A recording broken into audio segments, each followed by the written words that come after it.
पिता और पुत्र एवं पवित्र आत्मा नाम रे आमेन। समस्त को प्रभु जीशु ख्रीष्ट नाम रे जय जीशु।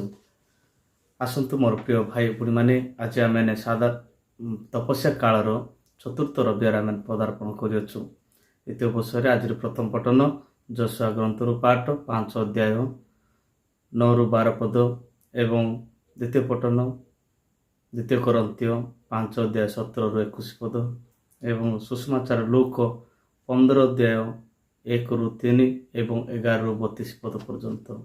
कृष्णकटारे मोर प्रिय भाई और बुणी माने आमने यही काल रे आज यही रविवार दिन मन परिवर्तन एवं आनंद यही दुईटी विषय को आमने लक्ष्य करूँ। कारण मन परिवर्तन कले ही आम जीवन रे आनंद आसे। ताहा आमने यही रविवारटी मन परिवर्तन सह आनंद को आम जीवन रे पालन करू। प्रिय प्रभु लोक मैंने अपव्यय पुत्र कहानी आपण समस्ते जानते प्रत्येक वर्ष आम शुणी शुणी आसुछु। कारण जिते ईश्वर को वाक्य शुणा सेते आम नुआ नुआ विषय लगे। आज आम जिते ध्यान करूँ पिता को जो संपत्ति से बाग नहीं चलीगला सत किंतु बापांकर निद केबे होई नाही। कारण से कोटी रहिला कौन खाऊची कौन पीऊची सही चिंतार ही बापा रहिले। किंतु मोर प्रिय माने देखंतु दिन आसिला अभावता जीवन देखागला। ता जीवन चेतना आसिला से निजे हृदयंगम कले जे मो बापांको पाखरे तो मूलिया लोक माने कटिकी बात पूरा बड़की जाउछि। मो एटारे मोटाए बात खाइबा को न पाई बहुत कष्ट अनुभव करुछि। चेतना आसिला। प्रिय प्रभु लोक माने ईश्वरंकर से प्रगाढ़ प्रेम आम एठी देखा पाऊछु।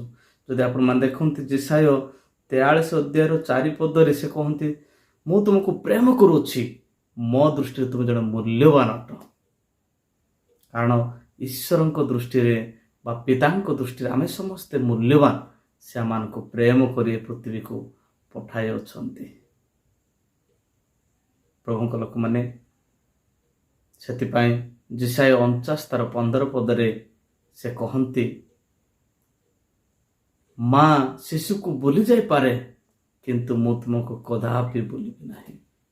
केड़े बड़ सौभाग्य ईश्वर आमान को प्रेम करती।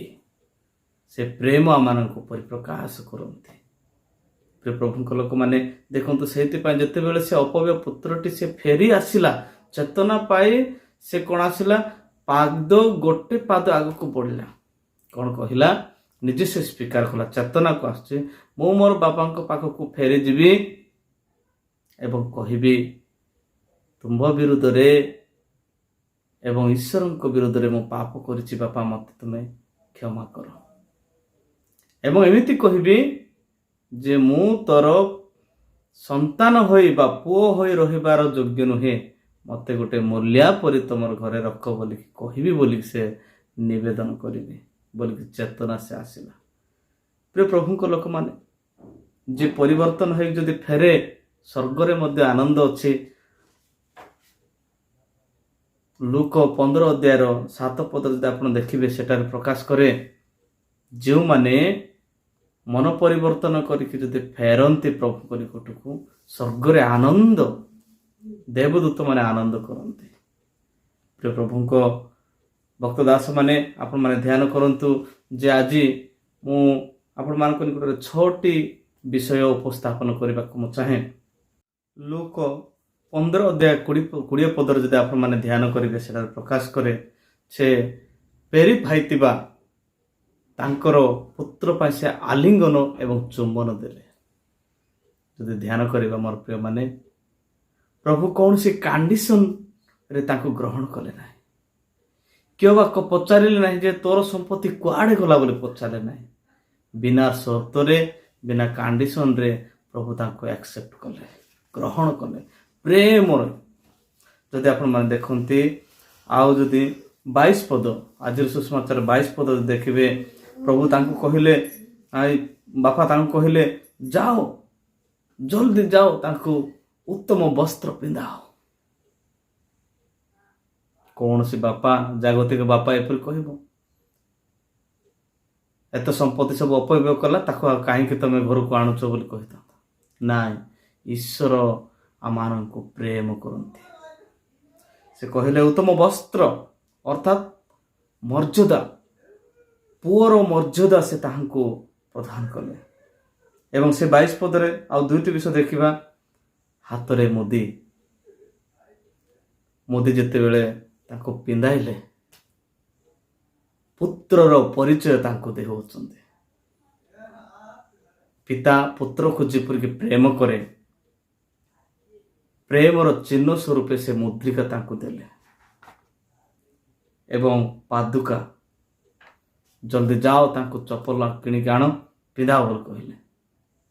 ପାଦୁକା ଅର୍ଥ କୌଣସି ପୈଶାଚିକ ଶକ୍ତିରୁ ତାଙ୍କୁ ଉଦ୍ଧାର କରିବା ପାଇଁ ସେ କ'ଣ କଲେ, ରକ୍ଷା କରିବା ପାଇଁ ସେ ଜଲ୍ଦି ଇମିଡ଼ିଏଟଲି ନୂତନ ପାଦୁକା ଆଣିକି ତାଙ୍କୁ ପିନ୍ଧାଅ ବୋଲି କହିଲେ।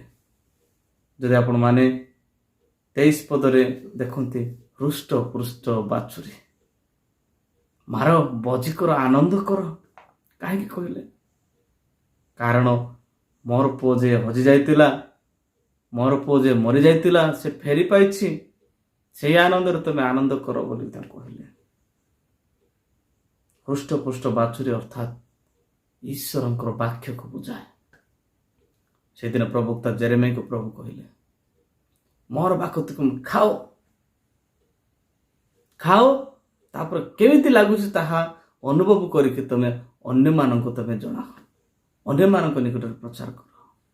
କାରଣ ମୋର ପ୍ରିୟମାନେ, ସେ ତାହାଙ୍କୁ କହିଲେ ଈଶ୍ୱରଙ୍କର ବାକ୍ୟ, ଯେପରିକି ସେ ବାକ୍ୟରେ ବୁଝିବ ଏବଂ ପିତାଙ୍କଠାରେ ସର୍ବଦା ଲାଗି ରହିବ।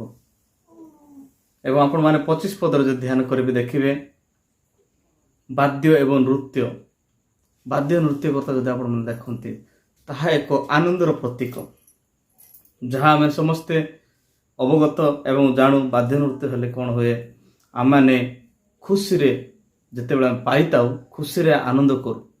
ଠିକ୍ ସେହିଭଳି ପ୍ରିୟ ପ୍ରଭୁଙ୍କ ଲୋକମାନେ ମନ ପରିବର୍ତ୍ତନ କରି ଯଦି ଆମେ ଫେରି ଆସିବା, ପ୍ରଭୁଙ୍କଠାରେ ଥିବା ସ୍ୱର୍ଗର ଦୂତମାନଙ୍କ ସହିତ ଆନନ୍ଦ ହେବ।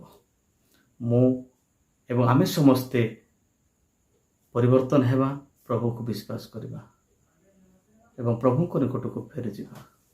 ପ୍ରଭୁ ଆପଣ ବାକ୍ୟ ଦେଇ ଆମ ସମସ୍ତଙ୍କୁ ଆଶୀର୍ବାଦ କରନ୍ତୁ।